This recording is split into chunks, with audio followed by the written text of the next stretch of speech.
Mon Seigneur et mon Dieu, je crois fermement que tu es ici, que tu me vois, que tu m'entends. Je t'adore avec profonde révérence. Je te demande le pardon de mes fautes et la grâce de faire avec profit ces 10 minutes de prière. Sainte Marie, ma Mère Immaculée, Saint Joseph et mon ange gardien, intercédez pour moi. Bonne fête de Pâques à tous et à toutes. Aujourd'hui, les saintes femmes se rendent au tombeau. En fait, le jour de la Passion, il n'y avait pas eu le temps de compléter les rites funéraires. Et la première à arriver fut Marie-Madeleine, comme nous dit le pape François. Après sa visite au sépulcre, elle retourne déçue parce que on avait enlevé le corps du Seigneur. Ainsi, la première annonce que Marie fait n'est pas celle de la résurrection, mais celle d'un vol probable par des inconnus, alors que tout Jérusalem dormait. Et ce qui était bizarre, c'est que les soldats qui devaient garder le sépulcre n'étaient plus là. Les évangiles racontent ensuite la deuxième visite de Marie-Madeleine qui revient. Elle était tue. Et là, elle voit 2 anges en réalité, mais elle ne se rend pas compte que ce sont 2 anges. Elle voit aussi un jardinier, qui est en fait Jésus. Mais saint Augustin nous fait remarquer que la première fois, elle ne le reconnaît pas. Elle a les yeux pleins de larmes. Mais quand Jésus va l'appeler, là dans le jardin où se trouve le tombeau, elle va reconnaître la voix de Jésus. Parce que Jésus l'appelle en disant « Marie ». Il y a une chose absolument extraordinaire ici, parce qu'on a l'impression que tout se fait comme en sens inverse. Dans le livre de la Genèse, on nous dit que Dieu se promenait tout au début de l'humanité dans le jardin d'Éden, et il appelait Adam et Ève. Mais eux, après le péché, avaient peur de rencontrer Dieu. Ils se cachent. Et finalement, Dieu leur demande ce qui est arrivé. Et ils avouent leur faute. Et Dieu, je dirais presque, pleure leur situation. Ici, on voit Marie de Magdala pleurer dans le jardin. Et Jésus l'appelle. C'est elle qui pleure, ce n'est plus Dieu qui pleure. Dieu, devenu homme, Jésus, le Messie promis à nos premiers parents justement après leur faute, est là, dans le jardin aussi. Elle voit Marie qui pleure la mort de son bien-aimé et le vol de son corps. Un peu comme Dieu a pleuré la mort de l'homme due à son péché. Marie-Madeleine pleure les conséquences du péché. Jésus a été tué et même volé. C'est la femme pécheresse et repentie qui pleure la mort du Fils de l'homme, due au péché des hommes. Mais lui, le Messie promis, n'est plus mort. Il a vaincu la mort par son amour jusqu'au sacrifice de lui-même. Et dans ce nouveau jardin, il y a comme une réparation de ce qui s'est passé. Le Messie promis dans le jardin d'Éden a vaincu la mort dans le jardin du Golgotha. Il est ressuscité. Il appelle la femme par son nom, Marie. Et celle qui a obtenu le pardon de ses péchés et délivré des 7 démons grâce à son amour, Dieu l'appelle. Et sa tristesse se change en joie. Alors que la joie dans le jardin d'Éden s'était changée en tristesse suite au péché et à la chute. Ici, on passe maintenant de la tristesse à la joie définitive, parce que c'est la victoire sur non seulement la mort et les maux, mais sur toutes les conséquences du péché, c'est-à-dire le mal est tué à la racine, grâce à cette formidable action de Dieu lui-même, incarné pour racheter toutes nos fautes et nous donner bien plus que ce que nous avions perdu. Et Madeleine exulte et va vers le Seigneur. Elle court, elle prend ses pieds et les embrasse. Elle retrouve Jésus, mais pas comme avant. Il est dans un état tout à fait différent. Et c'est aussi pour ça que Jésus lui dit « Ne me retiens pas parce que je ne suis pas encore retourné vers mon Père ». Saint Augustin nous dit que Marie cherchait encore le Christ selon la chair, en pleurant un homme mort plutôt que de croire au Dieu vivant. Saint Thomas d'Aquin ajoute qu'elle pensait que Jésus était revenu à la vie mortelle.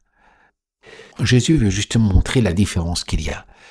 C'est en étant reconnu par lui qu'elle peut enfin le reconnaître. Il veut t'appeler par ton nom. Et c'est comme ça que tu pourras le reconnaître.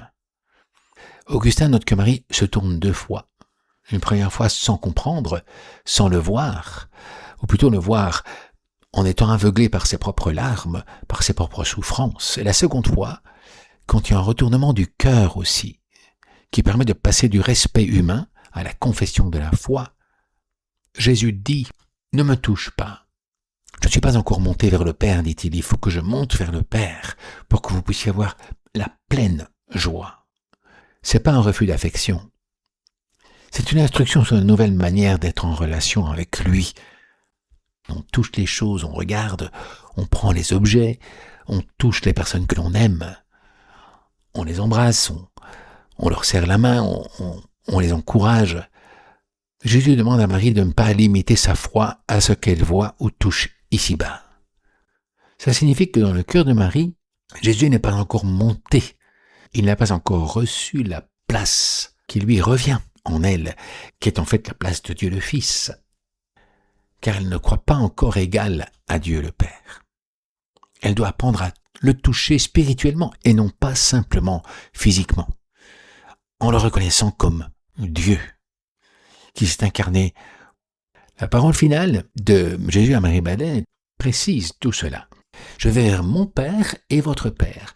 Jésus ne dit pas je vais vers notre Père. Non, il dit vers mon Père et vers votre Père. Le Père est le Père de Jésus par nature, en tant que Dieu le Fils, alors qu'il est notre Père par grâce, par adoption. Il dit aussi je monte vers mon Dieu et votre Dieu.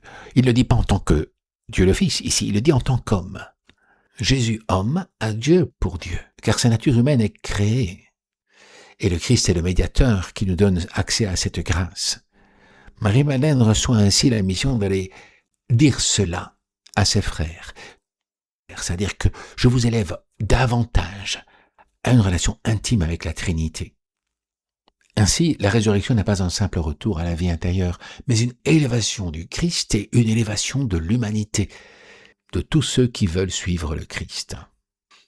Nous sommes invités à ne plus regarder le Christ d'un point de vue purement humain, mais à entrer par lui dans la famille de Dieu éternel, tout en respectant cette transcendance de celui qui est Fils par nature. Jésus veut partager avec nous sa vie divine. Laisse-toi élever, laisse-toi changer par le Christ. Et pour ça, il faut le voir intérieurement, non plus simplement en le touchant physiquement. Ça demande une vision surnaturelle. Marie-Madeleine occupe une place unique dans la tradition chrétienne, parce que par son amour, elle a obtenu le pardon de ses fautes, mais aussi parce que elle est la première à être le témoin de la miséricorde divine. Elle représente la pécheresse pardonnée par la miséricorde divine. Jésus avait dit d'elle, ses nombreux péchés lui sont pardonnés parce qu'elle a beaucoup aimé. C'est une femme qui a été délivrée du péché, des 7 démons qui la retenaient. Mais libérée par le Christ, elle ne quitte plus le Maître. Elle aura le courage d'accompagner le Christ jusqu'à la croix, jusqu'au tombeau. Peu importe ce que les gens pensent d'elle, peu importe ce que les gens disent, elle suivra le Christ jusqu'au tombeau et jusqu'à la résurrection.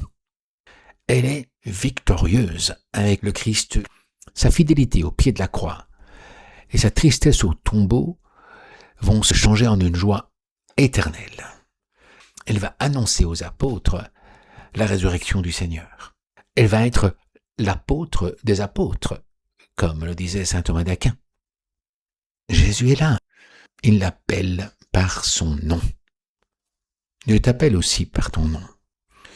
Dieu te demande de le suivre, de le reconnaître, de l'annoncer aux autres, à ta famille, à tes amis, à tes collègues, et tu parviendras à reconnaître sa voix si tu as voulu le suivre comme Marie-Madeleine l'a suivi. Si tu as accompagné le Seigneur dans les moments difficiles, ça veut dire aussi dans les offrandes que tu fais de ta vie, des difficultés, des problèmes que tu as, comme tu as accompagné le Christ dans ces moments, et que tu n'as pas perdu la foi, tu pourras accompagner le Christ éternellement dans sa gloire. Marie-Madeleine dira aux apôtres, « J'ai vu le Seigneur ». le Messie, le Sauveur de l'humanité, Dieu lui-même incarné. C'est plus seulement une information, c'est le témoignage d'une vie transformée.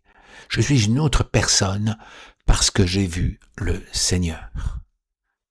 J'ai changé de vie définitivement parce que le Seigneur m'a appelé par mon nom et que je l'ai reconnu. Marie, notre mère, avait déjà probablement rencontré Jésus. À nous de voir ce que nous pouvons faire pour être aussi fils de Marie, parce que Jésus sur la croix nous l'a donné pour mère. Depuis son trône, elle nous aide énormément. Elle regarde toute l'humanité comme toute sa famille. Je te remercie, mon Dieu, des bonnes résolutions, des actes d'amour et des inspirations que tu m'as communiquées dans ces 10 minutes de prière. Je te demande de ton aide pour les mettre en pratique. Marie, ma mère immaculée, Saint Joseph et mon ange gardien, intercédez pour moi.